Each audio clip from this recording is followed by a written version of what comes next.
Hello बच्चों, स्वागत है आप सबका हमारे इस नए लेक्चर में कोऑर्डिनेट ज्योमेट्री के। और बेटा आपको याद होगा कि हम सर्कल्स का चैप्टर पढ़ रहे थे और सर्कल्स के चैप्टर में बच्चों हमने फैमिली ऑफ सर्कल्स कंप्लीट कर लिया था एंड पोलर का हमने कंसेप्ट देखा था।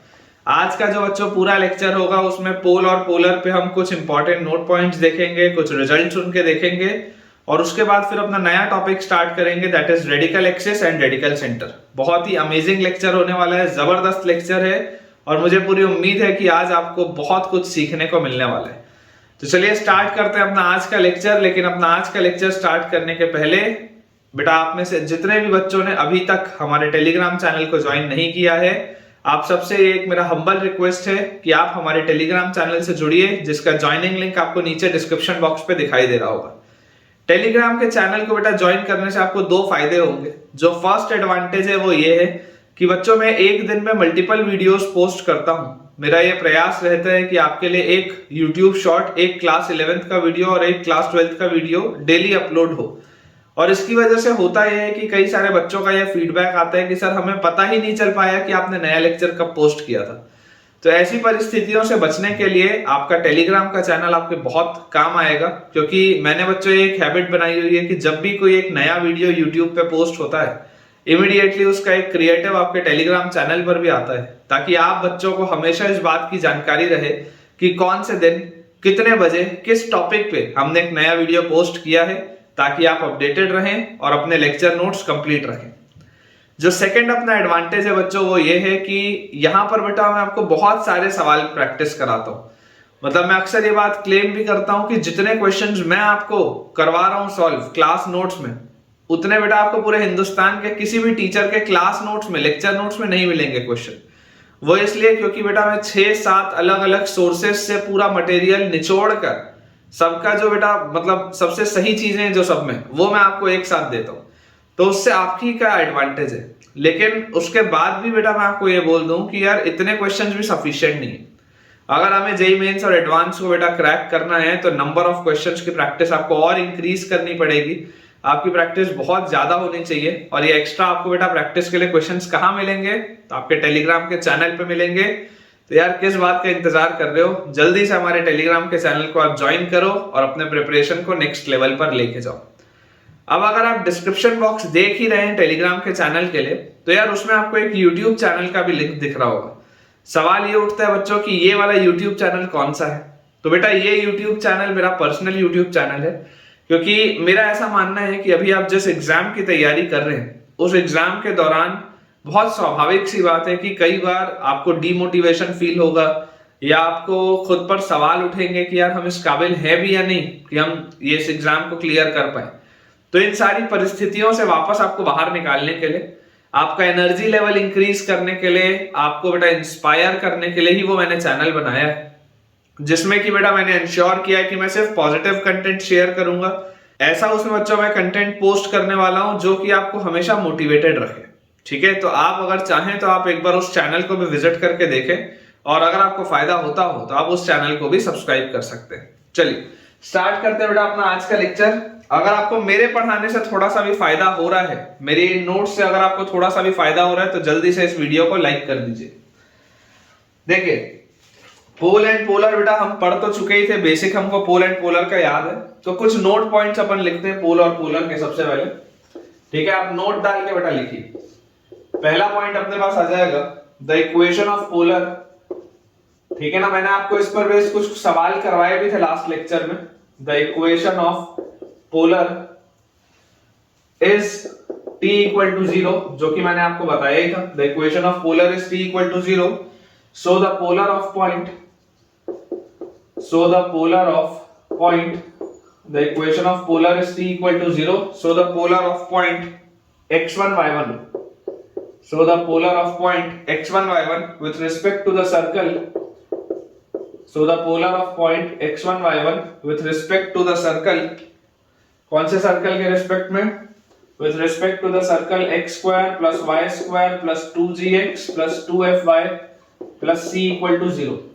So the equation, so the polar of the point x1 y1 with respect to the circle this is, ये बेटा अपन ने क्वेश्चन में भी यूज किया है। पोलर का इक्वेशन क्या आ जाएगा अपने पास, x x1 plus y y1 plus g times 2x को आप लिख सकते हैं x plus x1 plus f times 2y को आप लिख सकते हैं y प्लस y1 और प्लस c इक्वल टू 0। ये अपने पास आ जाएगा पोलर का इक्वेशन। बहुत आसान सी बात है, ठीक है, ये आपको पता भी होना चाहिए। सिमिलरली बेटा सेकंड नोट पॉइंट आपके पास आ जाएगा, इफ द पॉइंट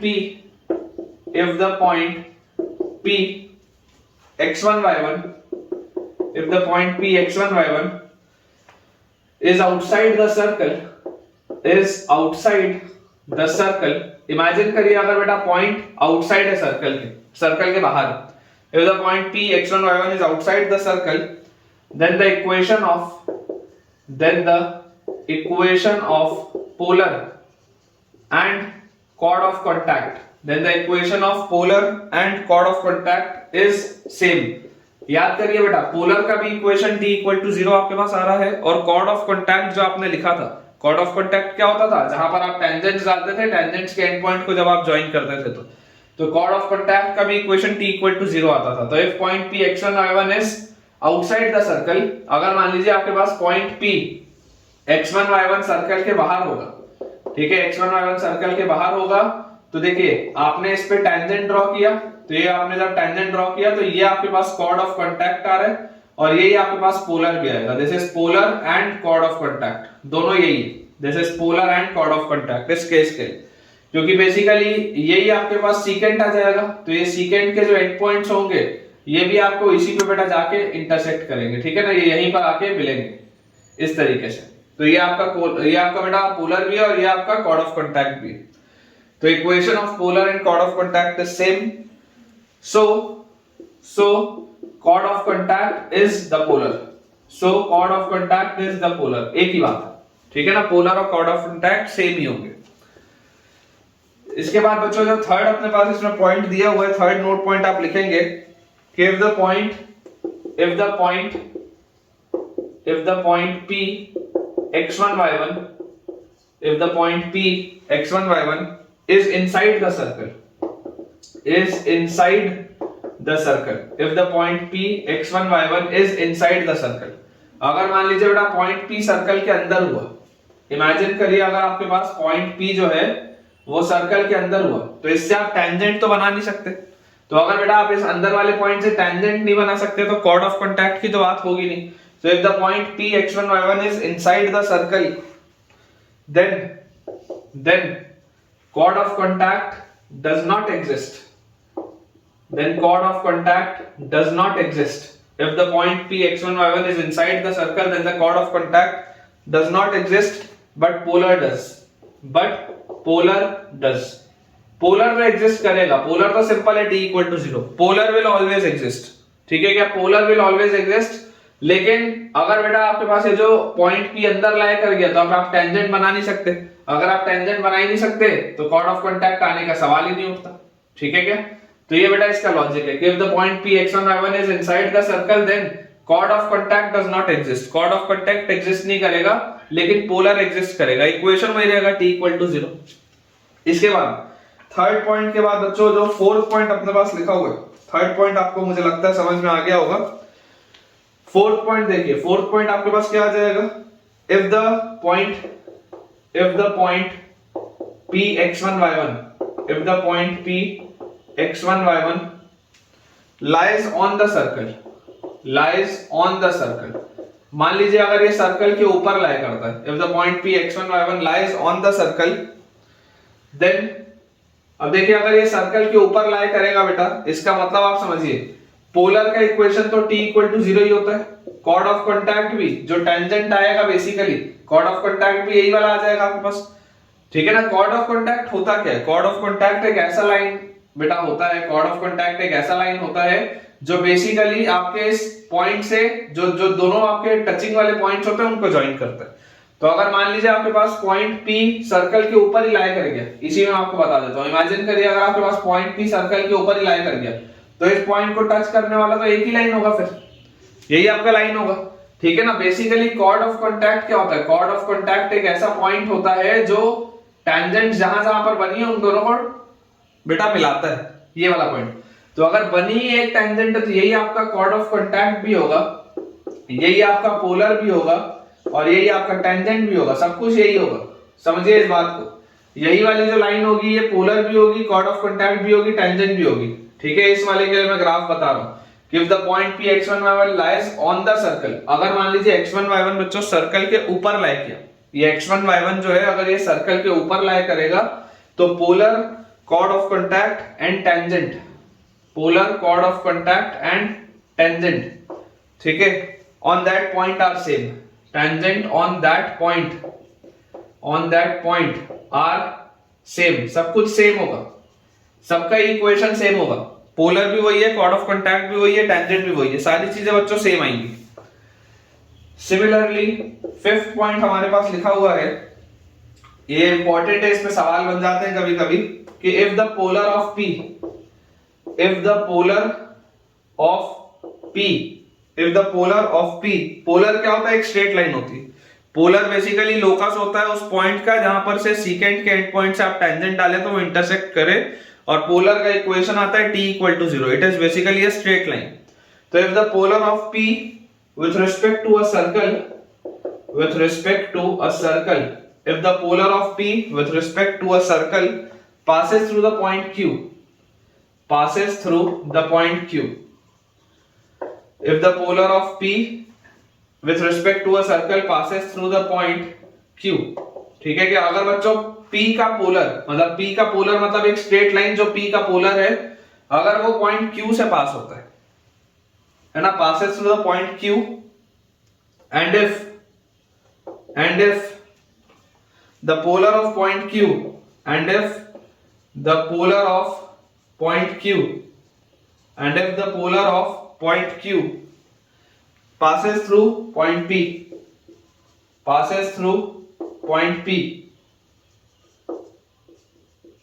ठीक है क्या, देख लो, if the polar of point P with respect to a circle passes through point Q, and if the polar of point Q passes through point P, then P and Q are conjugate points, ठीक है। conjugate points की बच्चों अपने को theory पता होनी चाहिए, conjugate points की अपने को थ्योरी पता होनी चाहिए। conjugate points क्या होते हैं कि अगर दो पॉइंट्स आपको बोला जा रहा है with respect to a circle conjugate है, इसका मतलब एक का पोलर दूसरे से पास होता है, simple.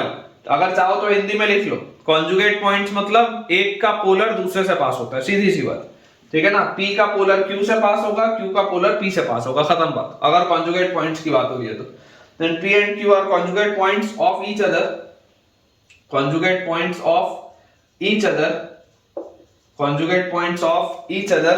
with respect to the given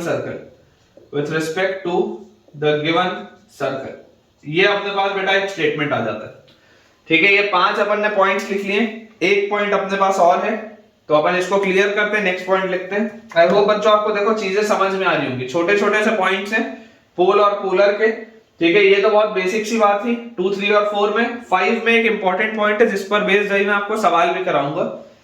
conjugate points आपको बस ध्यान रखना है, कॉन्जुगेट पॉइंट्स का सिंपल सा मतलब है, अब ये सब फालतू के स्टेटमेंट छोड़ दो, हिंदी में लिख लो सिंपल सा। कॉन्जुगेट पॉइंट का मतलब क्या है, अगर दो पॉइंट कॉन्जुगेट है with respect to a circle, तो अगर एक पॉइंट के रिस्पेक्ट में जो उसका पोलर बनेगा वो दूसरे से पास होगा, दूसरे का पोलर जो होगा वो पहले से पास होगा, सिंपल सी बात, ठीक है। चलिए नेक्स्ट बेटा अपने पास इसमें देखिए पॉइंट लिखा हुआ है 6th नंबर पे, आप लिखेंगे कि if pole of a line,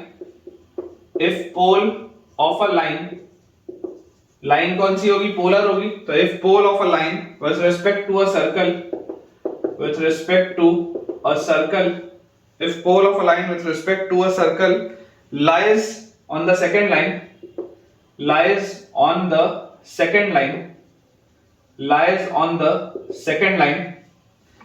and the pole of the second line lies on the first line, and the pole of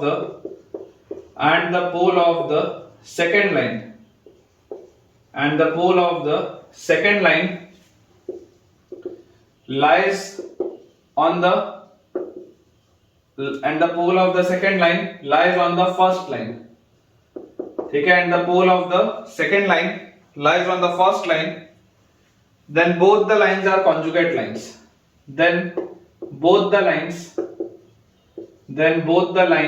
are conjugate lines, ठीक है क्या? दोनों बच्चों जो लाइन होंगी they will be, then both the lines are conjugate lines of each other, conjugate lines of each other with respect to the given circle, ठीक है? ये अपने पास बच्चों देखो लिखा है, if the pole of, जैसे पिछले वाले में क्या था, कॉन्जुगेट पॉइंट्स की बात हो रही थी, इसमें आपके पास बात हो रही है कॉन्जुगेट लाइंस की। कॉन्जुगेट पॉइंट्स का क्या मतलब था? कॉन्जुगेट पॉइंट्स बेटा सिंपल था कि अगर दो पॉइंट्स आपस में कॉन्जुगेट हैं तो एक का पोलर दूसरे से पास होता है, ठीक है? ये उसी का उल्टा लिखा हुआ है कि अगर दो लाइंस कॉन्जुगेट है मतलब एक का पोल दूसरे पर लाया करता है, खत्म, है ना? अगर देखो समझने के लिए समझो इसको, कॉन्जुगेट अगर लाइंस होगा मतलब एक का पोल दूसरे पर लाया करेगा, दूसरे पर लाया करेगा, सिंपल सी बात। आप सिर्फ इतना याद रखिए, आपको और कुछ सोचना ही नहीं है, एक का पोल दूसरे पर बेटा लाया करेगा। अगर ये आपके पास आ जाता है, ठीक है, इस तरीके से एक का पोल दूसरे पर लाया करेगा, दूसरे पर, ऐसे आप लिख लो, ऐसे लिखो ताकि आपको समझ में आए। कॉन्जुगेट लाइन मतलब एक का पोल दूसरे पर लाया करेगा, और कॉन्जुगेट पॉइंट, तो कॉन्जुगेट पॉइंट मतलब क्या होता है? कॉन्जुगेट पॉइंट होता है मतलब अगर दो पॉइंट्स कॉन्जुगेट हैं तो एक का पोलर दूसरे से पास करेगा, एक का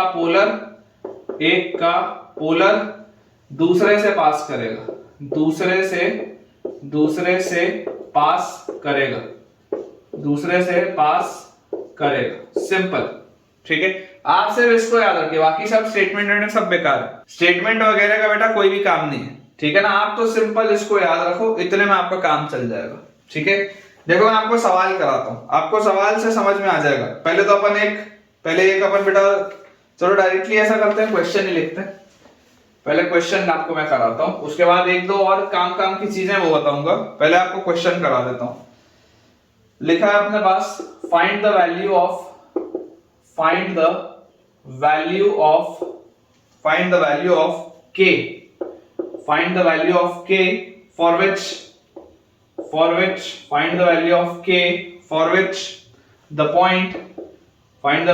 k for which the point 2 comma k, find the value of k for which the point 2 comma k and k comma 3 are conjugate of each other. 2 comma k and k comma 3 are conjugate of each other. Find the value of k for which the point 2 comma k and k comma 3 are conjugate of each other with respect to the circle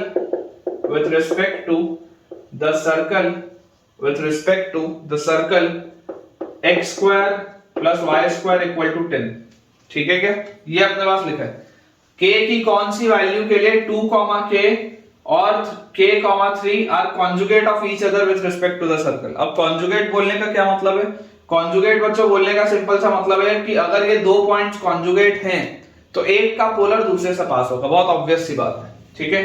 तो आप निकाल लीजिए polar of point, पहले वाले का निकाल लो, polar of point 2 k with respect to the circle x square plus y square equal to 10। अगर आप इसके रिस्पेक्ट में इसका पोलर निकालें तो पोलर का इक्वेशन क्या आएगा? पोलर का equation will be t equal to 0, मतलब कि x x1 तो 2x प्लस y y1 मतलब ky इज इक्वल टू 10।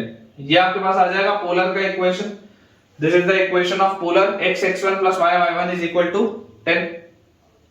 और अगर ये पॉइंट्स कॉन्जुगेट है तो कॉन्जुगेट पॉइंट्स का मतलब क्या है? कॉन्जुगेट बच्चों पॉइंट्स का मतलब होता है कि एक का ये जो पोलर होता है वो दूसरे से पास होता है, मतलब कि k 3 जो होगा, k 3 इसको सेटिस्फाई कर रहा होगा, इसका पोलर k 3 को सेटिस्फाई कर रहा होगा। सिमिलरली अगर मान लो आप k 3 का भी पोलर निकाले होते तो वो 2 k को सेटिस्फाई कर रहा होता, एक ही बात है।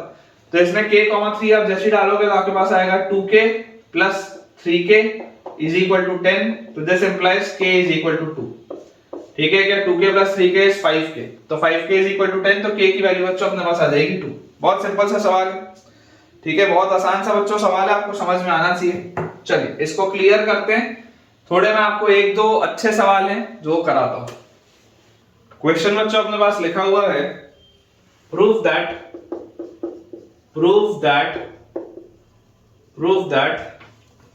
if O is the center of the circle, if O is the center of the circle, prove that if O is the center of the circle, if O is the center of the circle and P be any point, and P be any point, prove that if O is the center of the circle and P be any point, then OP is perpendicular, then OP is perpendicular to the polar of P। ठीक है, इसको आपको as a result भी बेटा याद रखना है, as a result आपको याद रखना है, सवाल डिफिकल्ट नहीं है। OP is perpendicular to the polar of P, to the polar of P। ये अपने पास बच्चों एक स्टेटमेंट है, ठीक है। मेरे पास तो एज अ नोट पॉइंट ये दिया हुआ था, लेकिन मुझे लगा कि आपको एज अ मुझे क्वेश्चन इसको सॉल्व कराना चाहिए, ठीक है। आपको इसको एज अ रिजल्ट याद रखना है। लिखा हुआ है prove that if O is the centre of the circle. अपन कोई भी एक जनरल सर्कल ले लेते हैं, कोई भी एक जनरल सर्कल ले लेते हैं, तो इसका सेंटर अपने पास आ जाएगा -g, -f। सर्कल का इक्वेशन आ जाएगा x² + y² + 2gx + 2fy + c = 0, ठीक है। तो prove that if O is the centre of the circle, ये बच्चों सेंटर है, एंड P भी एनी पॉइंट, आप P को बाहर पे कोई भी एक पॉइंट ले लो, late us say this is point P which is x1 y1, ठीक है। ये ऊपर अंदर कहीं पर भी हो, कोई दिक्कत नहीं है, एंड P भी any point, OP is perpendicular to the polar of P।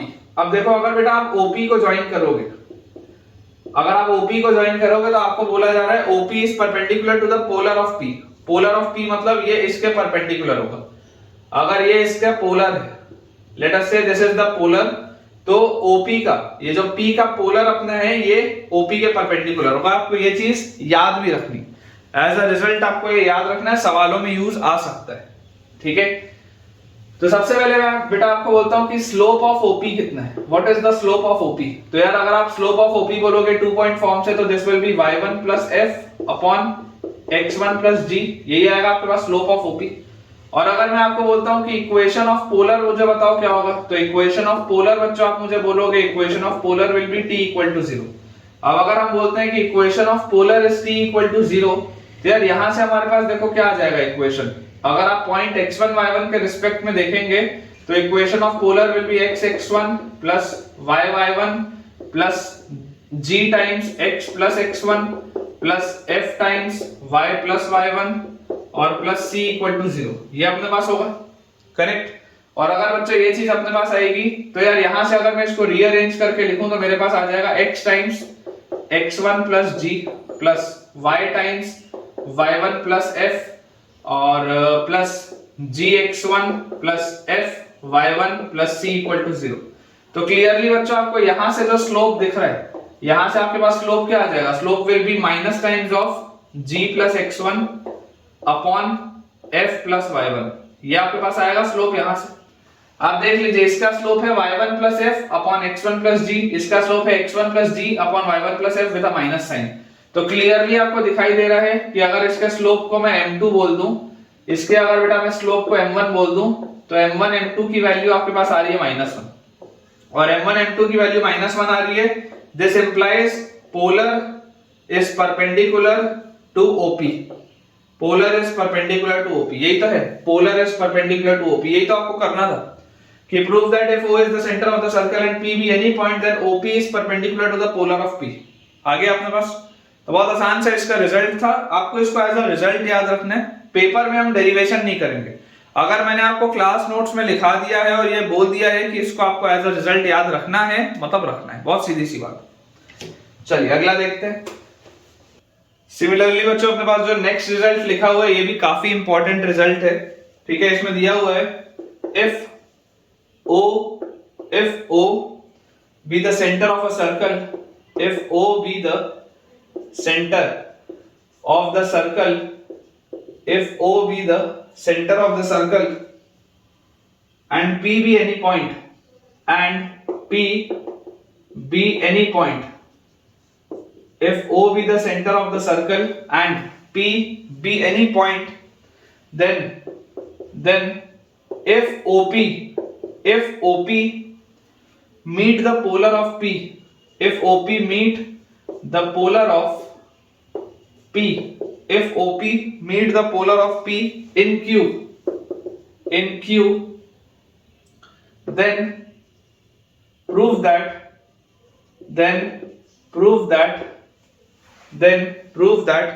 OP into OQ is equal to R square. ठीक है, where R is the radius of the circle, where R is the radius of the circle. मतलब बहुत ही आसान सवाल है, बच्चों को दिखता नहीं। इसमें बच्चे अक्सर क्या पता है मिस्टेक करते हैं, अगर आपको प्रोफाइल नहीं क्लियर होगी ना तो बच्चे अक्सर इसको डिस्टेंस फार्मूला से जाते हैं। ठीक है, देखो एक मेथड 1 क्या आपके पास हो सकता है, पहले मैं आपको देखिए सवाल समझा देता हूं। लिखा हुआ है, ये भी आपको एज अ रिजल्ट याद रखना है। ठीक है, यहाँ पे स्टार लगा देते हैं, एज अ रिजल्ट आपको याद रखना है। लिखा जा रहा है if O be the center of the circle, अगर मान लीजिए आपके पास कोई भी बच्चों एक सर्कल है जिसका सेंटर है अपने पास O, ठीक है, O be the center of the circle and P be any point, है ना। P मान लीजिए यहाँ पर कोई भी एक पॉइंट है, late us say this point is x1 y1, ठीक है, O इसका सेंटर है, इसको आप मान लो -g -f, जनरल मान लो, सर्कल का इक्वेशन मान लो x² + y² + 2gx + 2fy + c = 0, ये आपके पास लिखा है। फिर बोला जा रहा है then if OP meet the polar of P, अब पोलर ऑफ P क्या होगा, पोलर ऑफ P ऐसी एक लाइन होगी, थोड़ी देर पहले आपने अभी देखा है कि ये इसके परपेंडिकुलर होता है, थोड़ी देर पहले हमने देखा है। तो हमें बोला जा रहा है then if OP meet the polar of P in Q, अगर OP की मुलाकात इसके पोलर से Q पर होती है तो prove that OP into OQ is equal to R का square, OP into OQ is equal to radius का स्क्वायर, ये आपको बोला जाता है। तो बच्चे इसमें पता है क्या करते हैं, मेथड 1 में आपको बताता हूं। मेथड 1 बेटा इसमें बच्चे करते हैं कि यार वो पोलर का इक्वेशन लिखेंगे, ठीक है, पोलर का इक्वेशन लिखने के बाद वो OP का इक्वेशन लिखेंगे, फिर OP का इक्वेशन लिखने के बाद वो Q के कोऑर्डिनेट्स निकालेंगे, ठीक है ना, Q के बेटा x और y कोऑर्डिनेट निकाल लेंगे, x कोऑर्डिनेट और y कोऑर्डिनेट निकालेंगे Q का, फिर वो डिस्टेंस OP निकालेंगे, फिर वो डिस्टेंस OQ निकालेंगे, फिर वो रेडियस से उसको इक्वल करेंगे। इतनी मेहनत करते हैं बच्चे इसमें, अक्सर बेटा इतनी मेहनत करते हैं, इवन कई सारे टीचर्स इसमें इतनी मेहनत कराते हैं। पहली बात तो आधे से ज्यादा टीचर ये बताते नहीं, ठीक है ना। आप अगर ये रिजल्ट जानते थे तो मुझे कमेंट से बताइए कि आप कौन से इंस्टीट्यूट में पढ़ते हैं और आपको किसने ये रिजल्ट बताया था, क्योंकि मेरे हिसाब से तो अक्सर लोग इसको नहीं बताते। अगर मान लो बता भी दिया गलती से तो ये वाले मेथड से बताते हैं कि आप OP निकालो, OQ निकालो, ठीक है ना, OP निकालो डिस्टेंस फार्मूला लगा के, फिर Q के कोऑर्डिनेट्स निकालो, OQ निकालो, फिर OP into OQ को रेडियस के स्क्वायर से इक्वेट करो। एक तरीका ये, लेकिन ये बहुत लेंथी है, this is a very lengthy process. मैं आपको बेटा इसका एकदम स्मार्टेस्ट तरीका बताता हूं जिसमें से खट से एक लाइन में आंसर आएगा अपने पास। आप फिगर देखो, फिगर अपने पास बच्चों ये बोलता है कि यार if this is point O and P is some external point, तो ये आपने ज्वाइन कर दिया O से लेकर P तक, और ये इसका बेटा पोलर होगा, this will be the polar. ये बात अपने को आती है समझ में। इस पोलर की प्रॉपर्टी क्या होती है, what is the property of this polar. आप याद करिए जो बेटा फिगर आपके पास होता है, फिगर ये बोलता है कि जब आप इस पे मान लीजिए यहां से सीकेंड डाले, है ना, आप मान लीजिए बेटा यहां से इस पे सीकेंड डाले, तो ये सीकेंड के एंड पॉइंट्स जहां पर मिलेंगे, ये सीकेंड के एंड पॉइंट से बेटा जब आप टेंजेंट डालेंगे तो ये आपके पास इस तरीके से इस पर लाई करेगा, ठीक है क्या, ये बेटा इस तरीके से ऐसे इस पर लाई करेगा। सीकेंड के एंड पॉइंट से जब आप टेंजेंट्स डालेंगे तो ये इस तरीके से इस पर ऐसा लाई करते जाएगा इस तरीके से। तो ये आपके पास पोलर का कंसेप्ट आता है, this is the concept of polar. और इसी में ये जो सीकेंड के बदले जो लिमिटिंग वाली लाइन होती है, ये लिमिटिंग वाली लाइन आपकी कॉर्ड ऑफ कांटेक्ट होती है, मतलब सॉरी लिमिटिंग वाली लाइन आपकी टेंजेंट होती है। ये जो लिमिटिंग वाली बच्चों लाइन आती है, लिमिटिंग वाली लाइन कौन सी होती है, टेंजेंट होती है। मैं आपको देखो जो समझाना चाह रहा हूं, ध्यान से आप समझना है इस बात को, है ना। पूरा खेल इसमें बेटा मेथड 2 में फिगर का। अगर आपको फिगर एक बार ढंग से समझ में आ गया तो एक लाइन में आप इसका आंसर निकाल सकते हैं। This is method 2। आप समझिए इस बात को कि हमारे पास सर्कल दिया है, सर्कल के अंदर एक बेटा आपके पास सेंटर दिया हुआ है और अपने पास बाहर पे एक एक्सटर्नल पॉइंट दिया हुआ है। थोड़ी देर पहले आपने देखा है कि ऐसे वाले केस में अगर आपने ये बेटा पोलर बनाया तो इस एक्सटर्नल पॉइंट के लिए यही पोलर भी होता है और यही कॉर्ड ऑफ कॉन्टैक्ट भी होता है। थोड़ी देर पहले मैंने आपको बताया था कि यही वाली लाइन पोलर भी होती है और यही वाली लाइन कॉर्ड ऑफ कॉन्टैक्ट भी होती है। तो आप जरा सोच के मुझे बताएं कि अगर ये कॉर्ड ऑफ कॉन्टैक्ट होगा मतलब कि टैंजेंट इसको इस पॉइंट पे टच करता हुआ जा रहा होगा। अगर ये कॉर्ड ऑफ कॉन्टैक्ट होगा तो टैंजेंट इसको यहाँ पर टच करता हुआ जा रहा होगा। ये तो कंसेप्ट है कॉर्ड ऑफ कॉन्टैक्ट का, ये टैंजेंट यहाँ पे टच कर रहा होगा, वैसे यहाँ पर भी इसको टैंजेंट यहाँ पे ऐसे टच करता हुआ जा रहा होगा। इस तरीके से इसको टैंजेंट टच करता हुआ जा रहा होगा, तभी तो ये पोलर भी है, ये कॉर्ड ऑफ कॉन्टैक्ट भी। अब अगर आप बेटा ध्यान से इस फिगर को देखें, अगर आप ये बोलते हैं कि ये टैंजेंट है, ठीक है, if this is the tangent, let us say this is some point t, if this is the tangent pt, तो आप जरा मुझे बताओ कि O से लेकर T तक को अगर आप ज्वाइन करोगे तो क्या ये रेडियस के बराबर होगा क्या? तो बिल्कुल होगा, क्योंकि ये सेंटर ऑफ द सर्कल है, ये टचिंग द पॉइंट है और ये देखो ये आपकी टैंजेंट है। अब टैंजेंट और रेडियस क्या होते हैं? टैंजेंट और रेडियस आपस में परपेंडिकुलर होते हैं। तो ये वाला बेटा जो पूरा एंगल बनेगा, ये वाला angle PTO will be 90 degree, और ये वाला भी एंगल जो छोटा सा एंगल देखो यहाँ पर मैंने बनाया हुआ है, ये छोटा सा एंगल, ये भी तो 90 डिग्री है। ये छोटा सा एंगल भी तो 90 डिग्री है, क्योंकि आपको पता है OP और इसका पोलर परपेंडिकुलर होते हैं। यार मैं आपको एक बहुत सिंपल सी बात बोलता हूं कि आप इमेजिन करें अगर इस छोटे से एंगल को मैं एंगल थीटा बोल दूं, ठीक है, तो आप मुझे बताइए कि ये वाला जो ट्राइंगल है, ये जो बड़ा वाला बेटा ट्राइंगल बनाया, बड़े ट्राइंगल में, ये बड़े वाले ट्राइंगल में देखो ये आपका पॉइंट Q है ना, this is the point Q, यही तो बोला जा रहा था कि इसको मीट करता है Q पे, this is the point Q। तो ये जो बड़ा वाला ट्राइंगल है, ट्राइंगल TOP, इस ट्राइंगल TOP में आप ऑब्जर्व करिए बच्चों cos थीटा क्या होगा, व्हाट इज cos थीटा? तो cos थीटा आप बोलोगे बेस बाय हाइपोटेनियस, तो base is r, hypotenuse is OP, तो this will be r by OP। और अब मैं आपको बोल दूं कि ट्राइंगल आप बेटा ले लो TOQ, तो ट्राइंगल TOQ में बेटा cos थीटा क्या होगा? ये जो छोटा सा ट्राइंगल TOQ है, इसमें cos theta will be base upon hypotenuse, तो base is OQ upon hypotenuse is r, तो OQ अपॉन r।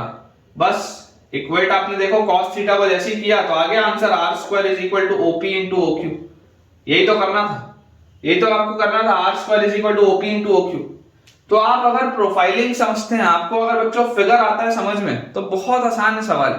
लेकिन अगर आपको फिगर नहीं आता समझ में, अगर आपके लॉजिक्स क्लियर नहीं है, तो आप सोचो कितनी मेहनत, मतलब इसको अगर मैं फुल स्पीड में भी सॉल्व करूं ना तब भी 10 मिनट लगेगा, लेकिन इसको करने में हार्डली बेटा 15 टू 20 सेकेंड। अगर आपको ये फिगर आ जाता है समझ में कि एक्सटर्नल पॉइंट है तो कॉर्ड ऑफ कॉन्टैक्ट और पोलर तो सेम ही होगा, तो यहां से टच करता हुआ जा रहा होगा। अगर आपने ये प्रोफाइल बना दी, इतना सा लिखने में कितनी देर लगेगी? 15 सेकेंड, उतने में आपका आंसर आ जाएगा।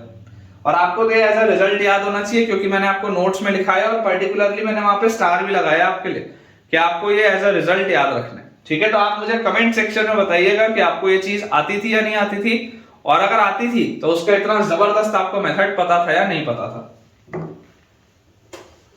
चलिए आपको बेटा मैं आसान सा सवाल कराता हूं। अभी थोड़ी देर पहले मैंने आपको बताया ही था कि if the points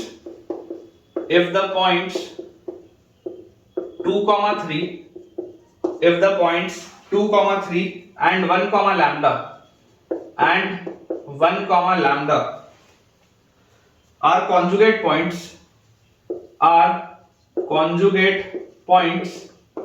if the points 2, 3 and 1 lambda are conjugate points with respect to a circle, with respect to the circle x square plus y square equal to 14, x square plus y square equal to 14, तो find lambda। ये अपने पास सवाल है, आसान सा सवाल है। इस तरीके का अपन ने अभी अभी देखा था कि अगर आपके पास बच्चों कॉन्जुगेट पॉइंट्स बोला जाएगा, तो कॉन्जुगेट पॉइंट्स का मतलब क्या होता है कि एक का पोलर दूसरे पे लाई करेगा। तो आप तो पोलर निकाल लो 2, 3 का, ठीक है। पोलर ऑफ 2, 3, ये 2, 3 क्या होगा? पोल होगा। तो polar of 2, 3 with respect to the circle x square plus y square equal to 14। Polar का इक्वेशन क्या होता है? t इक्वल टू 0 होता है पोलर का equation.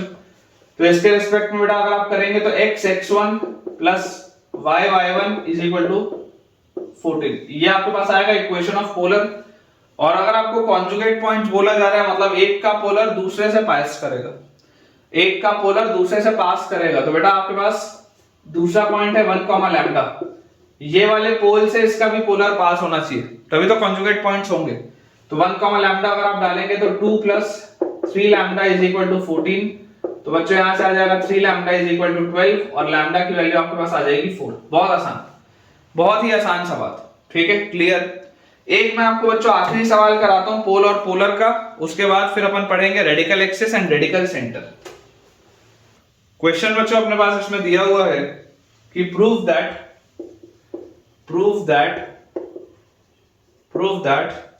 the polar of a given point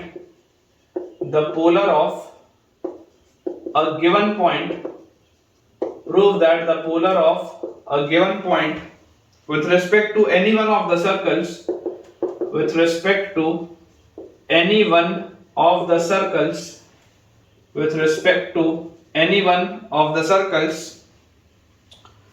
x square plus y square minus 2kx plus c square equal to 0, ठीक है। ये फैमिली ऑफ सर्कल्स आपके पास दिया हुआ है, तो prove that the polar of a given point with respect to any one of the circles, इनमें से कोई भी सर्कल अगर आप ले लें, any one of the circles this where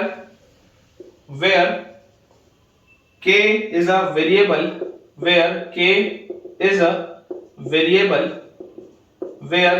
variable, always passes through a fixed point, always passes through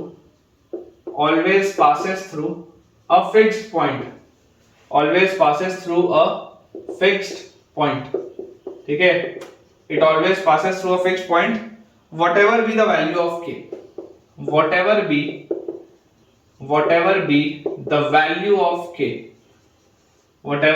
value of k, ये अपने पास बच्चों देखो क्वेश्चन दिए, ठीक है। क्या बोला जा रहा है कि prove that the polar of a given point with respect to any one of the circles, ठीक है ना, polar of the given point with respect to any one of the circles, एक फैमिली दी हुई है। तो अपने पास बेसिकली देखिए सर्कल का इक्वेशन लिखा हुआ है x square plus y square minus 2kx plus c square equal to 0, ये अपने पास सर्कल है। अब इस सर्कल के लिए बच्चों मैं आपको अगर ये बोल दूं कि इस सर्कल के लिए मैं आपको मान लेता हूं कोई भी एक्सटर्नल पॉइंट P मैं बोल देता हूं x1 y1, अज्यूम कर लिया अपन ने, P अपन ने बेटा अज्यूम कर लिया x1 y1, बोला जा रहा है ना polar of a given point, ये जो गिवन पॉइंट है इसको आपने मान लिया x1 y1, ठीक है, with respect to any one of the circles, ये फैमिली ऑफ सर्कल्स है। तो इसका जो पोलर होगा, if this is the pole, तो जो पोलर आएगा हमारे पास, पोलर का इक्वेशन क्या होगा, t इक्वल टू 0, पोलर का इक्वेशन बच्चों t इक्वल टू 0, मतलब पोलर का इक्वेशन हमारे पास आ जाएगा x(x1) plus y(y1) minus k into 2x की जगह x प्लस x1 और plus c square equal to 0, यही आएगा क्या पोलर का इक्वेशन, ठीक है। ये अपने पास आ जाएगा पोलर का equation x(x1) plus y(y1) minus k into x plus x1 plus c square equal to 0। और जैसे ही बेटा ये अपने पास आ गया पोलर का इक्वेशन, अब बोला जा रहा है this always passes through a fixed point। अब याद करो एक फिक्स पॉइंट से पास होने के लिए क्या होता था, याद करो जब आपने फैमिली ऑफ स्ट्रेट लाइंस पढ़ा था बेटा, जब आपने फैमिली ऑफ स्ट्रेट लाइंस पढ़ा था तब अपन देखते थे कि अगर दो लाइंस आपके पास आ रही थी और अगर आप इसको L1 प्लस लैम्डा L2 के फॉर्म में बना लेते थे तब आप बोलते थे कि यार ये एक फिक्स पॉइंट से पास करेगा। ऐसे वाले सवाल तो तभी आते थे, फिक्स पॉइंट से पास तो ये तभी होता था जब अपन इसको L1 plus lambda L2 family of straight lines में कन्वर्ट करते थे, क्योंकि फैमिली ऑफ स्ट्रेट लाइंस भी एक स्ट्रेट लाइन आती थी, ठीक है ना, इनमें से कोई एक मेंबर ही आएगा ना लैम्डा की कंडीशन के लिए। वैसे यहां पर भी देखो ये पूरा का पूरा एक लीनियर इक्वेशन है, c तो वेरिएबल है, मतलब c तो आपके पास क्या है, कोई कांस्टेंट है ना, c स्क्वायर तो कोई फर्क नहीं पड़ेगा आपके पास। तो ये जो पूरा का पूरा बच्चों अपने पास लिखा हुआ है this is a linear equation. तो मैं आपको बोलता हूं कि इसको आप ब्रेक करो दो स्ट्रेट लाइंस में। अगर आप बच्चों इसको ब्रेक करोगे दो स्ट्रेट लाइंस में तो देखो आपके पास आप इसको लिख सकते हो x(x1) प्लस y(y1), ठीक है, x(x1) प्लस y(y1) और plus c square minus k into x plus x1 is equal to 0। इसको अपन ऐसा लिख सकते हैं क्या, देखो मैंने इसको इस तरीके से ब्रेक किया है कि आपके पास k था ना वेरिएबल, तो c तो कोई भी कांस्टेंट होगा, सी तो बच्चों कोई भी एक कांस्टेंट होगा, बेसिकली वेरिएबल क्या है, के है, उसमें अपने पास वेरिएबल क्या होता था, लैम्डा होता था, ये वेरिएबल होता था, दिस वाज योर वेरिएबल। यहां पर आपके पास देखो वेरिएबल के है, तो ये क्या मैं L1 प्लस लैम्डा L2 का फॉर्म बना चुका हूं। आप इमेजिन करिए, आप उसको L1 प्लस लैम्डा L2 बोलो या L1 माइनस लैम्डा L2 बोलो, फर्क नहीं पड़ेगा। क्यों नहीं फर्क पड़ेगा? क्योंकि लैम्डा सब कुछ संभाल लेगा, बेसिकली लैम्डा सब कुछ मैनेज कर लेगा। तो यार यहां से अगर बच्चों मैं ध्यान से देखूं तो मुझे दिखाई देता है कि ये दोनों का जो पॉइंट ऑफ इंटरसेक्शन आएगा, ये दोनों का point of intersection will be the fixed point, point of intersection of these family of straight lines will be the fixed point। ठीक है, आप अगर चाहें तो इतने में भी छोड़ सकते हैं। आपको देखो बेसिकली प्रूव यही करना है कि prove that the polar of given point with respect to any circle always passes through a fixed point. तो फिक्स्ड पॉइंट से तो पास होगा। मैं बोलता हूं चलो उस फिक्स्ड पॉइंट को हम निकाल भी लेते हैं। तो अगर आपको निकालना होगा तो यहां से देखो x plus x1 should be equal to 0, तो x की वैल्यू आ जाएगी माइनस x1। ठीक है ना, x की वैल्यू अपने पास आ जाएगी माइनस x1, और अगर आप यहां पर इसको डाल देंगे, दूसरा आपके पास लिखा हुआ है x x1 plus y y1 plus c square equal to 0। अगर आप x की जगह माइनस x1 डाल देंगे तो minus x1 square plus y y1 plus c square equal to 0। तो यार y y1 की अपने पास वैल्यू आ जाएगी x1 square minus c square, और y की वैल्यू अपने पास आ जाएगी x1 square minus c square by y1। तो ये आपके पास आ गया इसका y का कोऑर्डिनेट। मतलब कि ये जो फैमिली ऑफ स्ट्रेट लाइंस आ रहा है आपके पास, इसका जो पोलर आ रहा है, इसका पोलर हमेशा इस फिक्स पॉइंट से पास करेगा। ये पॉइंट फिक्स क्यों है? देखो आपका फिक्स पॉइंट आ जाएगा minus x1 comma x1 square minus c square by y1, क्योंकि बेसिकली बेटा ये x1 y1 आपको गिवन पॉइंट था, लिखा है ना, गिवन पॉइंट था, आपने x1 y1 माना, अदरवाइज तो ये पॉइंट आपके पास गिवन है ना। तो अगर ये गिवन पॉइंट आएगा तो देखो ये फिक्स आ रहा है ना पॉइंट, c आपके पास कांस्टेंट है, सवाल में दिया हुआ है, x1 फिक्स है, y1 फिक्स है, तो ये पूरा का पूरा एक फिक्स पॉइंट आ गया। तो this is your basically fix point. यही आपको बस इसमें प्रूव करना था। ठीक है, कि अपने पास जो फिक्स पॉइंट आएगा, एक बार मैं चेक कर लेता हूं, fix point will be minus x1 comma x1 square minus c square upon y1। बिल्कुल सही। चलिए इसे बेटा क्लियर करते हैं और अब अपने नए topic that is radical axis and radical centre की तरफ आगे बढ़ते हैं। ठीक है बच्चों, अब हेडिंग डालेंगे रेडिकल एक्सिस। ठीक है, next heading is radical axis. तो थोड़ी सी बेटा अपन चर्चा करते हैं रेडिकल एक्सिस पे। मैं आपको पहले इसका बेसिक थ्योरी लिखा देता हूं, फिर बताता हूं।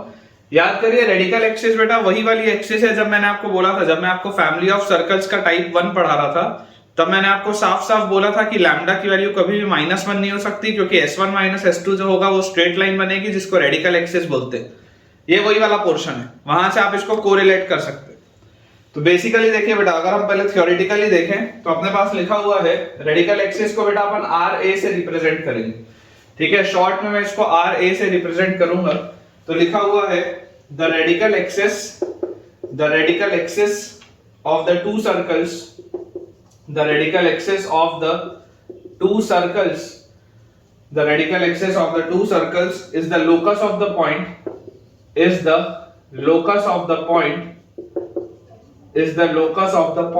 the radical axis of the two circles is the locus of the point through which the tangents drawn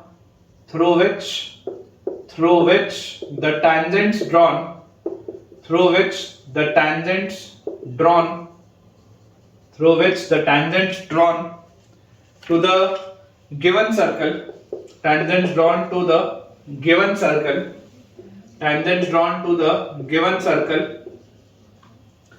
are of equal length।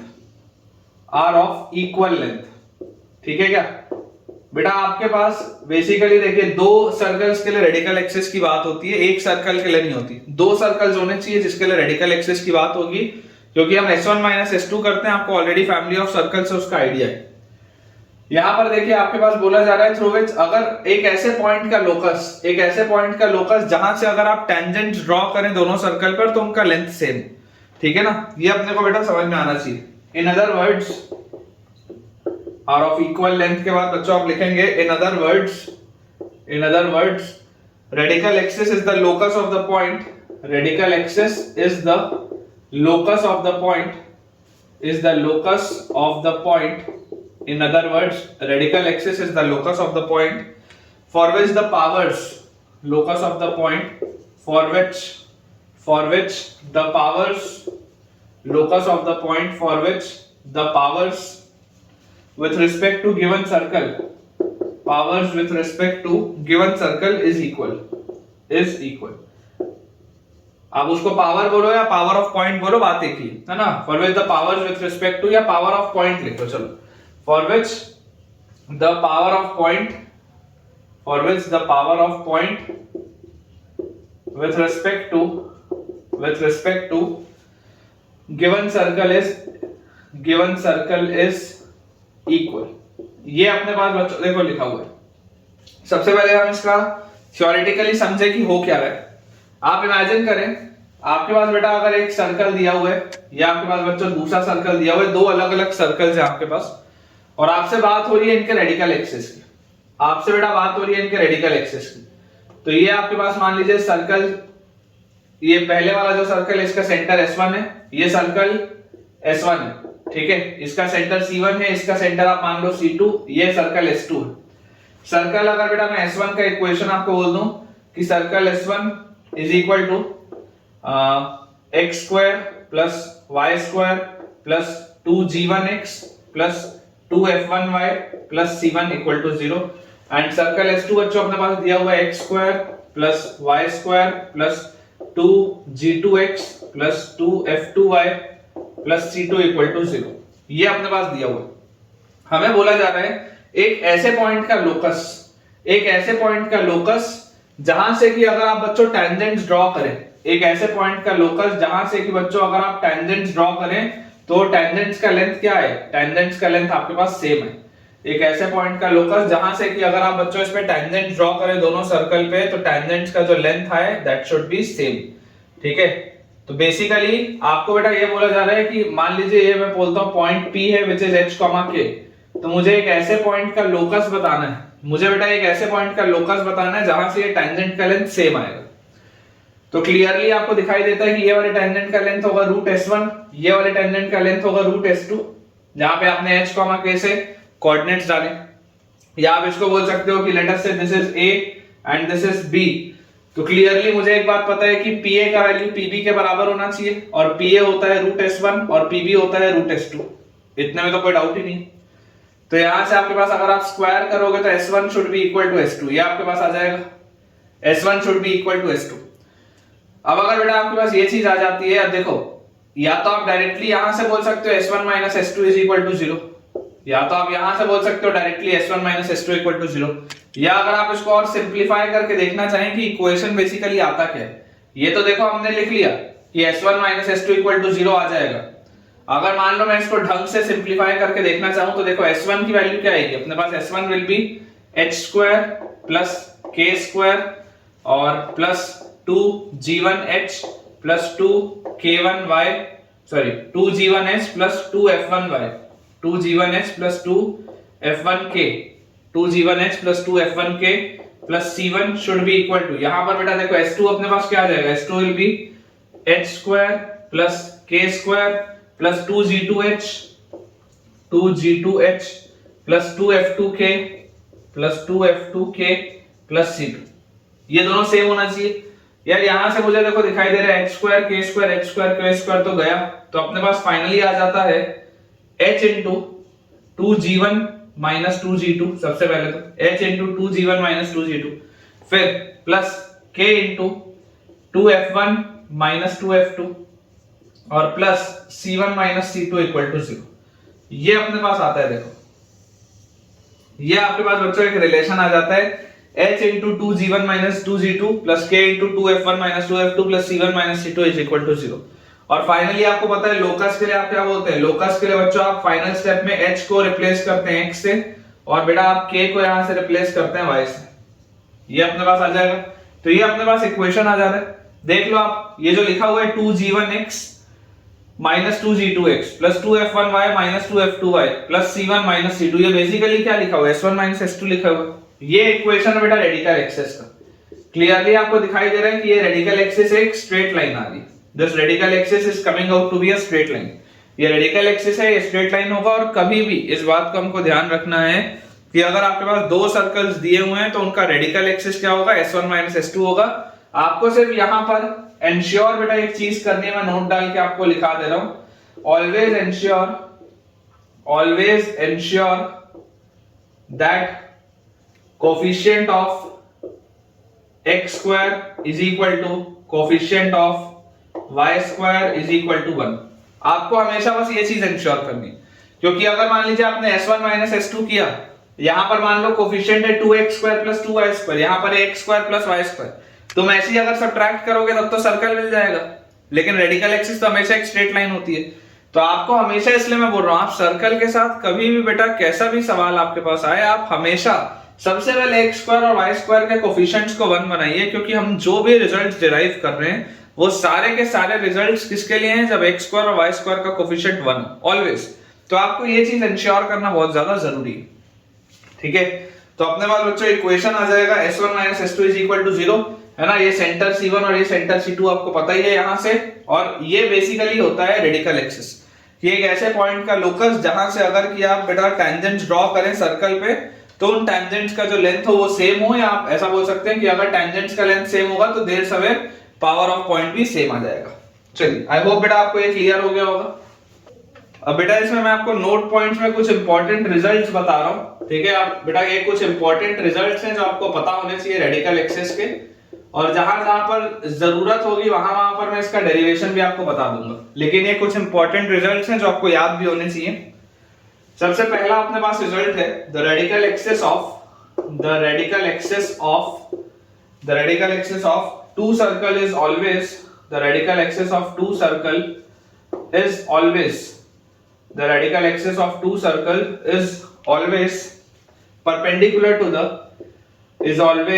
perpendicular to the line joining their centers,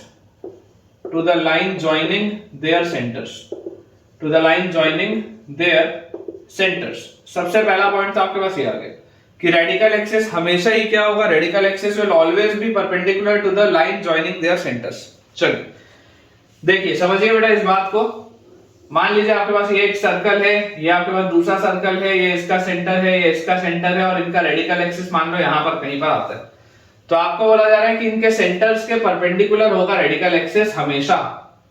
तो अपन अगर check करें तो इसको आप सर्कल S1 बोल दो, आप बच्चों इसको बोल दो सर्कल S2, इसके आप सेंटर बोल दो -G1, -F1, और इसके बेटा आप सेंटर बोल दीजिए -G2, -F2 बोल सकते हैं। इक्वेशन ऑफ सर्कल हम क्या लिख सकते हैं, equation of circle is x² + y² + 2g1x + 2f1y + c1 = 0। और यहां पर बेटा आपके पास आ जाएगा x² + y² + 2g2x + 2f2y + c2 = 0। Clearly radical axis का इक्वेशन होता है S1 - S2। सब्ट्रैक्ट अगर आप करेंगे तो आपको दिख रहा है 2g1 - 2g2 into x plus 2f1 minus 2f2 into y और plus c1 minus c2 is equal to 0। ये अपने पास आ जाता है रेडिकल एक्सिस का इक्वेशन। अब देखिए यहां से बच्चों अगर आप बोलते हैं कि this is your centre C1 and this is your centre C2, तो स्लोप ऑफ C1 C2 कितना आएगा? अगर आप इसका स्लोप देखेंगे तो y2 minus y1 मतलब कि -f2 और +f1 upon x2 minus x1 मतलब कि -g2 और +g1।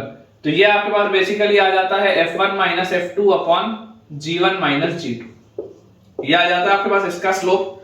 यहां से बेटा अगर आप स्लोप देखेंगे तो क्लियरली स्लोप आपके पास यहां से कितना आ जा रहा है, स्लोप ऑफ रेडिकल एक्सिस अगर मैं निकालूं तो slope of radical axis will be, ये पूरा अगर उस साइड जाएगा तो this will B 2g2 minus 2g1, ठीक है, x के साथ, और डिवाइड आ जाएगा 2f1 minus 2f2 से। तो क्लियरली बच्चों 2 का फैक्टर कटेगा तो this will B minus times of g1 minus g2 upon f1 minus f2। ये आपके पास रिजल्ट आएगा, देख लो। स्लोप ऑफ रेडिकल एक्सिस आपके पास आ रहा है minus times of g1 minus g2 upon f1 minus f2 और स्लोप ऑफ c1 c2 आ रहा था इसी का रेसिप्रोकल विद नेगेटिव साइन।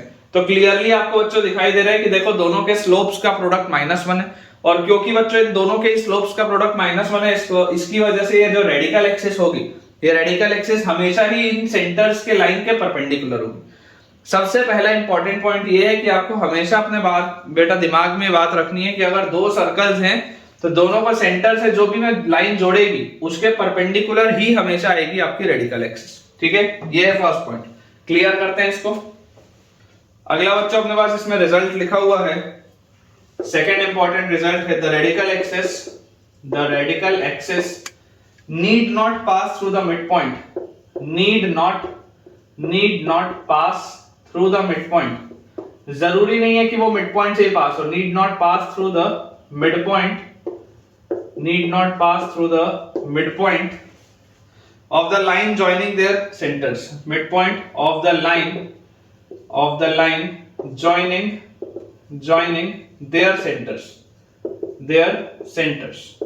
ठीक है ना, ऐसा जरूरी नहीं है कि ये इनके मिड पॉइंट से ही पास हो। मतलब कि अगर आपके पास बच्चों दो सर्कल दिए हुए हैं, ठीक है, तो ये बात 100% श्योर है कि इसके परपेंडिकुलर होगी लाइन, लेकिन जरूरी नहीं है कि इसके मिडिल पॉइंट से पास हो। मतलब मान लो अगर इसका मिडिल पॉइंट यहां पर है तो ये लाइन इस साइड भी हो सकती है, इस साइड भी हो सकती है। अब किस साइड होगी वो मैं आपको बताऊंगा आगे आने वाले लेक्चर्स में, लेकिन इट इज नॉट नेसेसरी कि वो मिडिल से ही पास हो।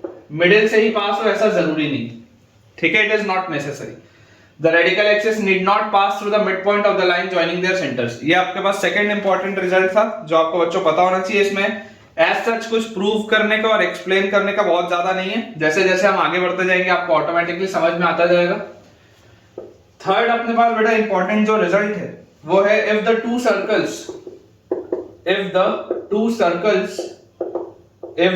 Circles are intersecting, if the two circles are intersecting then their radical axis, if the two circles are intersecting then their radical axis is their common chord,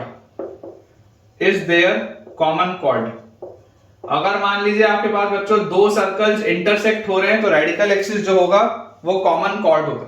ठीक है, मतलब आप imagine करिए, देखिए इसका मैं फिगर आपके लिए यहां बना देता हूं, यहां पर मैं आपके लिए इसका फिगर बना देता हूं। तो इमेजिन करिए अगर आपके पास इस तरीके से दो सर्कल्स इंटरसेक्ट हो रहे हैं, ठीक है, या आप इसको ऐसे मत इंटरसेक्ट करो, मैं आपको थोड़ा बेटर बनाता हूं फिगर ताकि आपको समझ में आ जाए और सेकेंड वाला भी रिजल्ट उससे आपको क्लियर हो जाएगा। एक सर्कल आप बनाओ बड़ा और एक आप बनाओ छोटा। तो यार ये इसका सेंटर है, ये इसका सेंटर है, ठीक है, ये अपने पास बच्चों इस तरीके से लाइन ज्वाइन करनी है सेंटर को। अब आपको बोला जा रहा है कि ये जो दो सर्कल्स जहां पर इंटरसेक्ट करेंगे, ये वाली जो लाइन होगी, this line will be the radical axis. ठीक है क्या, रेडिकल एक्सिस उनकी कॉमन कॉर्ड आएगी, radical axis will be their common chord. अब कैसे आता है, क्यों आता है, सारी चीजें बेटा आगे आने वाले लेक्चर में आपको समझ में आएगा, लेकिन आपको बस ये बात समझ में आनी चाहिए कि रेडिकल एक्सिस ये वाली line which is their common chord. Common chord मतलब ये वाले सर्कल की भी कॉर्ड है और ये छोटे वाले सर्कल की भी कॉर्ड। और क्लियरली देखो इससे आपको बेटा दिखाई दे रहा है कि रेडिकल एक्सिस परपेंडिकुलर तो होगी, C1 C2 के परपेंडिकुलर तो होगी हमेशा रेडिकल एक्सिस, उसमें कोई शक नहीं है, लेकिन इनके मिड पॉइंट से पास हो ऐसा जरूरी नहीं है। जैसे आप देख सकते हैं, देखिए इसके मिड पॉइंट से पास नहीं हो रही है, ये इसके मिड पॉइंट से पास नहीं हो रही है, ये तो कहीं इस साइड से पास हो रही है। ठीक है क्या, ये आपकी बेटा रेडिकल एक्सिस है, ये देखो, ये this is your radical axis. Radical axis C1 C2 के परपेंडिकुलर होगी हमेशा, ये बात सही है, लेकिन इनके मिड पॉइंट से पास हो it is not necessary. Figure आपको दिखाई दे रहा है, ठीक है। और ये वाला भी बहुत एक इंपॉर्टेंट बेटा ये रिजल्ट है, इसमें सवाल बनते हैं, इसमें क्वेश्चंस बन जाते हैं, मैं आपको करवाऊंगा अभी, अगर आज समय मिला तो आज, नहीं तो अगले लेक्चर में जरूर आपको मैं करवाऊंगा। If the two circles are intersecting then their radical axis is the common chord. ये जो कॉमन कॉर्ड होगा दोनों सर्कल का, that will be the radical axis. ये हो गया बेटा अपने पास थर्ड इंपॉर्टेंट रिजल्ट जो आपको पता होना चाहिए। चलिए नेक्स्ट देखते हैं। नेक्स्ट अपने पास बेटा लिखा हुआ है fourth result, again a very important result. If the two circles are touching, if the two circles are touching, if the two circles are touching each other, if the two circles are touching each other, then radical axis will be their common tangent. Then radical axis will be their common tangent. Then radical axis will be their common tangent. ये अपने पास, ठीक है। तो imagine करें बच्चों कि अगर आपके पास इस तरीके से दो सर्कल्स दिए हुए हैं जो एक दूसरे को टच कर रहे हैं, दो सर्कल्स दिए जो एक दूसरे को टच कर रहे हैं, ये टचिंग एक्सटर्नल भी हो सकती है और बेटा ये टचिंग आपकी ऐसे इंटरनल भी हो सकती है। ऐसा भी हो सकता है कि टचिंग एक्सटर्नल हो, ऐसा भी हो सकता है कि टचिंग इंटरनल। दोनों ही केसेस में रेडिकल एक्सिस क्या होगा? Radical axis will be their common tangent. इनका जो कॉमन टेंजेंट होगा, देखो जैसे ये वाला कॉमन टेंजेंट है इनका, वैसे ये वाला बेटा देखो कॉमन टेंजेंट है इनका, ठीक है ना। तो radical axis will be their common tangent. Again very important result. ये सारी चीजें कहां से आ रही हैं? आप चाहें तो देखिए घर पे खुद भी प्रूव करके देख सकते हैं, अदरवाइज एज अ रिजल्ट आपको ध्यान रखना है। और जैसे जैसे बच्चों हम आगे बढ़ते जाएंगे चैप्टर में, ये सारी की सारी चीजें आपको खुद ब खुद देखिएगा आप क्लियर होती जाएंगी, ठीक है। तो if the two circles are touching each other, चाहे वो एक्सटर्नल टच हो रहा हो या इंटरनल टच हो रहा हो, radical axis will be their common tangent. इनका जो कॉमन टेंजेंट होगा that will be the radical axis. चलिए नेक्स्ट देखते हैं। नेक्स्ट बेटा अपने पास इसमें लिखा हुआ है, fifth important result is the pair of the circle, the pair of the circle which are concentric, the pair of the circle which are concentric have no radical axis, and vice versa, मतलब अगर मान लीजिए कोई pair के पास radical axis नहीं है तो वो कंसेंट्रिक होगा। इसको भी आपके लिए समझना बहुत आसान है। बेसिकली देखिए आपके पास अगर इस तरीके से दो सर्कल्स दिए हुए, सर्कल S1 अगर बेटा आपको दे दिया जाए x² + y² + 2g1x + 2 या ऐसा लिख लो +2gx + 2fy + c1 = 0, और सर्कल S2 क्योंकि कंसेंट्रिक है तो सेंटर सेम होगा, तो x² + y² + 2gx + 2fy + c2 = 0। अब बेटा जैसे ही आप रेडिकल एक्सिस की बात करेंगे और आप बोलेंगे S1 - S2 = 0, तो यार ये सब तो कट गया, तो यहां से तो C1 - C2 = 0 आ गया। ये तो कोई इक्वेशन ही नहीं, C1 - C2 तो कांस्टेंट्स हैं, ठीक है ना। तो रेडिकल एक्सिस एग्जिस्ट नहीं करेगी अगर कंसेंट्रिक सर्कल है आपके पास। If the pair of the circle which are concentric have no radical axis, ठीक है ना। अगर बेटा आपके पास कोई भी पेयर ऐसा आ जाए सर्कल का व्हिच इज कंसेंट्रिक, तो उसका कोई भी रेडिकल एक्सिस आपके पास नहीं होगा। सिमिलरली सिक्स्थ अपने पास रिजल्ट दिया हुआ है, if one circle is contained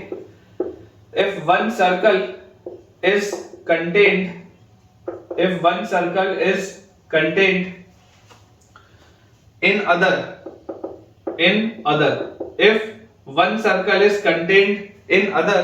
then the radical axis will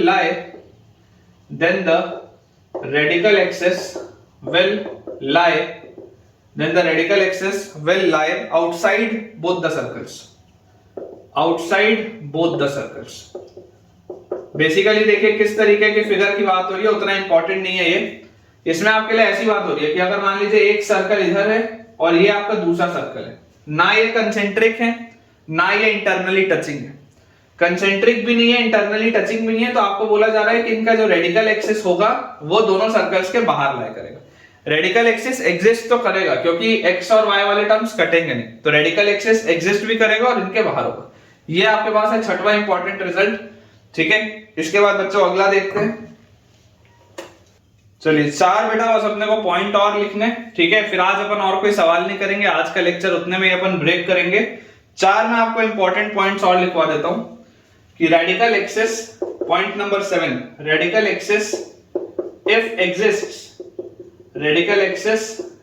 exists bisects the common tangent to the two circles, bisects the common tangent, ये बच्चों आगे आपके पास आएगा, bisects the common tangent to the two circles। अभी आप इसको सिर्फ लिख के रख लीजिए, जैसे ही हम आगे बढ़ेंगे आपको ये आएगा, है ना। Radical axis if exists bisects the common tangent between the two circles। देखिए मैं आपको एक केस बता देता हूं। इमेजिन करिए आपके पास इस तरीके के सर्कल्स है, ये पूरा का पूरा टॉपिक आएगा, डायरेक्ट और ट्रांसवर्स कॉमन टेंजेंट्स का पूरा एक टॉपिक आएगा। मैं आपको सिर्फ इसमें एक केस बता देता हूं कि इमेजिन करिए अगर आपके पास इस तरीके से दो सर्कल्स दिए हुए हैं, तो इन दो सर्कल्स के बीच में टोटल 4 टेंजेंट्स है। इन दो सर्कल्स के बीच में बेटा टोटल 4 कॉमन टेंजेंट्स है। देखिए, एक ये वाला टेंजेंट होगा, फिर एक आपके पास बच्चों ये वाला टेंजेंट आएगा, ठीक है।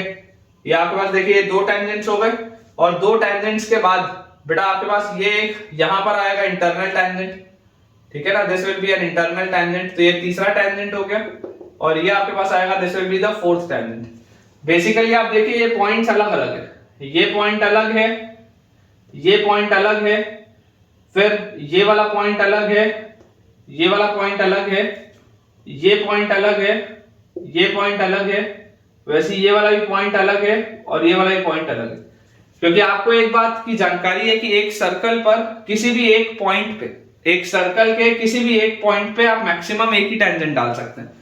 तो अगर इस सर्कल पर आपको 4 टेंजेंट दिख रही है, एक ये वाली, एक ये वाली, एक ये ऐसी वाली और एक ऐसी वाली, ये 4 टेंजेंट अगर दिख रही है तो चारों अलग अलग पॉइंट्स पे, ठीक है। हमें बेटा ये वाली भी प्रोफाइल पता है, ये मैंने आपको बताया भी है, ये इस तरीके से बेटा एग्जिस्ट करता है ना। इनका जो ये इंटरसेक्शन आता है, इनका इंटरसेक्शन यहां पर बेटा बीच में आता है इसी लाइन पर, है ना। ये चीज मैं आपको पहले बता चुका हूं कि इसका ये जो इंटरसेक्शन आता है, जो ये अंदर वाली टेंजेंट्स है, इनका जो इंटरसेक्शन आता है वो इसी C1 C2 की लाइन पर आता है। और आपको अब इसमें ये बस बेटा बोला जा रहा है कि रेडिकल एक्सिस इफ एग्जिस्ट, अगर रेडिकल एक्सिस एग्जिस्ट करती है तो it bisects the common tangent between the two circles, तो उनके बेटा कॉमन टेंजेंट्स को क्या करेगी, बाइसेक्ट करेगी। मतलब आप इमेजिन करिए कि अगर मैं आपको बोल दूं इस तरीके से कि रेडिकल एक्सिस बेटा अपन ने ये बना ली, आप इमेजिन करिए बेटा अगर मैं इस तरीके से आपको बोल दूं कि ये रेडिकल एक्सिस अपन ने बना ली, तो जैसे ही आप बच्चों ये रेडिकल एक्सिस बनाओगे तो आपको बोला जाएगा कि यार ये वाला पोर्शन ये वाले पोर्शन के बराबर होगा, ये वाला पोर्शन ये वाले पोर्शन के बराबर होगा, ये इसके बराबर होगा, ये वाला पोर्शन इसके बराबर होगा, ये इस तरीके की प्रोफाइल, ये सब आएगा। अभी आपको देखिए घबराने की जरूरत नहीं है, ये सारी चीजें आएंगी, ठीक है ना। अभी आप सिर्फ बना के रख लो, बाकी बेटा ये सारी की सारी चीजें आएंगी, इसमें बिल्कुल भी आपको टेंशन नहीं लेना है।